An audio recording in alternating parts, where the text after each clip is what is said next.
Welcome to the Hidden Harbor Lounge. I am your host, Trent Kelly. Slide into a comfortable booth in the back somewhere. The show's about to begin. Make a selection, sit back, and enjoy.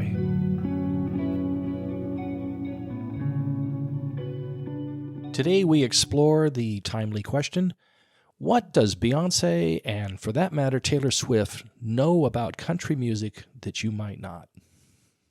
We're talking about two pop superstars who have at different times in their illustrious careers recognized country music's enduring popularity. Taylor Swift began her long arc towards pop diva-dom in country music in the mid-2000s, and Beyonce is now dipping her toe into that pond with her release this year of Texas Hold'em. We're talking about two very smart ladies who've made all the right moves in their respective careers. How is it that country music played such a big part in their recipe for success? Well, they say rock is dead, or at least in the doldrums, and jazz is fine but doesn't sell much, and who knows, maybe hip-hop is on the wane as well. But country just keeps going strong every year, year in and year out. Now, why is that, y'all? How did a music born in the most downtrodden corners of American culture get to be so damn fine at making money? Well, let's consider the genre. Now, making a country song ain't rocket science. We all know you just pick up a guitar and commence to a strumming, and you put some righteous attitudinal twang in your voice, and you mention your truck or your dog or your hunting rifle or some other rural icon, and you mix in a little something about family or maybe the great outdoors or your faith or the like, and you're done. And sell it to Nashville. If you think that's a sweeping generalization, perhaps it is. But dip your ear into the country western charts at any given moment, and you'll come up with a song that confirms this. I pulled up Spotify's Hot Country playlist not long ago, and the second song I came across was Larry Fleet's hit, The Things I Take for Granted, off his Earned It album, released last summer. So let's take a look at the lyrics to The Things I Take for Granted. Starts out, my paycheck could be bigger and cold beer could be cheaper. So there's your first iconic reference to cold beer. Well, I'd sure love a new truck. There's your second icon. But I can't sell this beater. My freezer needs more deer meat. That is an obvious reference to hunting. And goes on to say my grass could use more rain. But even on the hard days, man, I can't complain. There's a certain attitude there and spirit. And already in the first stanza, there's a couple of references to iconic rural things that nobody would want to live without. Cold beer, a truck, and hunting. So that was the second song I found on that playlist, and you do not have to go far to find more. Country music is replete with these songs, and that is my point. So there's really no secret to this recipe of songwriting. Everybody knows the ingredients to good country. But maybe that's not the point. Maybe the secret is in how these words and images, so often repeated, and feelings that they conjure, have some sort of magical effect on the listener.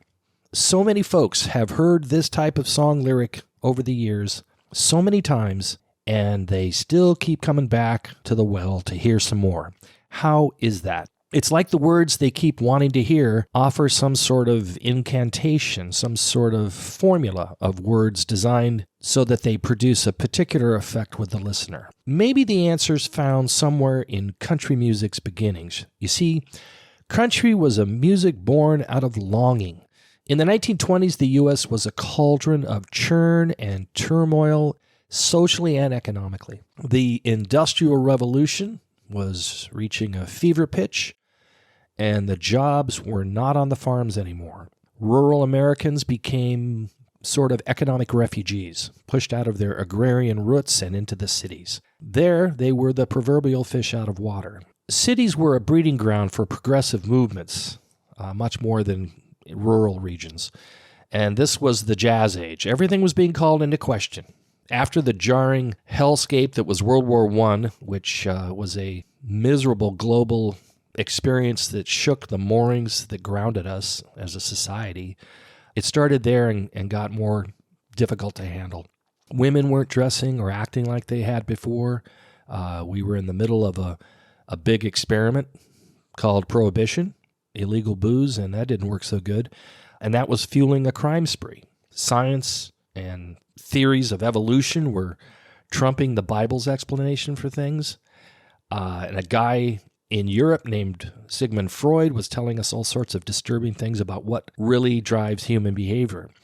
It seemed, when you take all this into consideration, that all bets were off. All this put much of America way out of their comfort zone.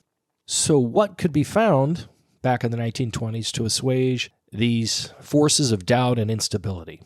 That good old-time music, which conveniently enough was just starting to get recorded for sale due to advancements in technology in the decade of the 1920s, recording technology.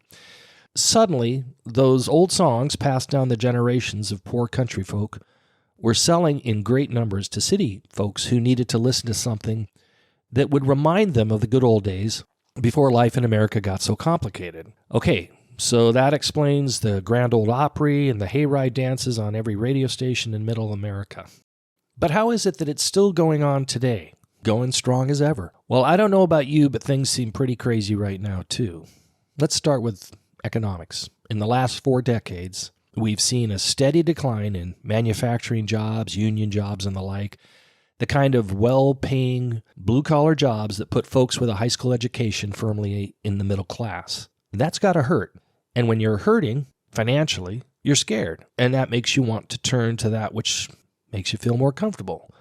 This latest economic shift started around the 1980s. And interestingly enough, by the 1990s, you saw country music taken to an even higher level of popularity. It was a birth of a whole other kind of country.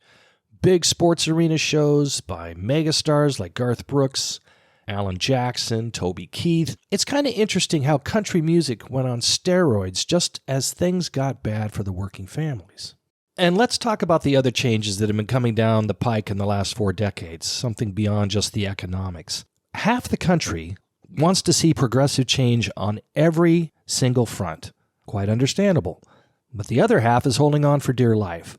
How are they doing that? They're holding on to those things that are dear to them, things that not only remind them of the past, but are familiar icons of their way of life and their values and their priorities.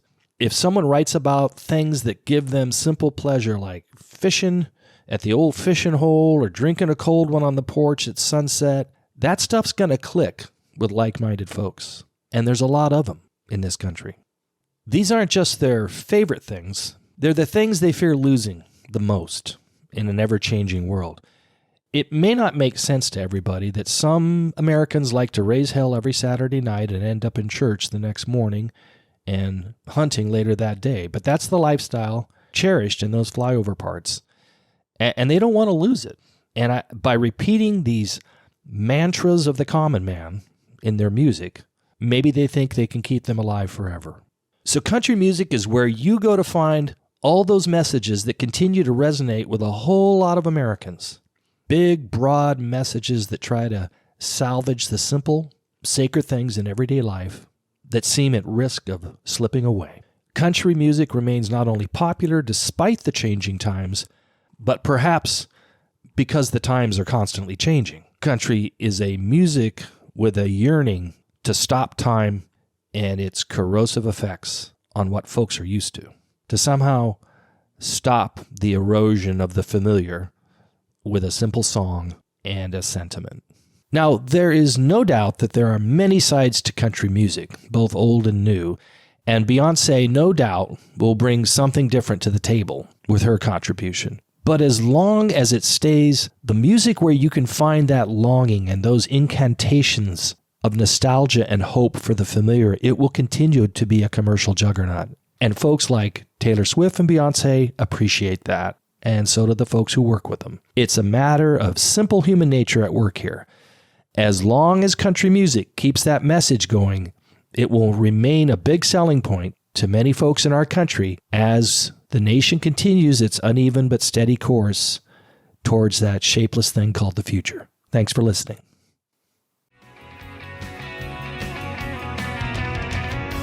This is your host, Trent Kelly, sincerely hoping you enjoyed your stay at the Hidden Harbor Lounge.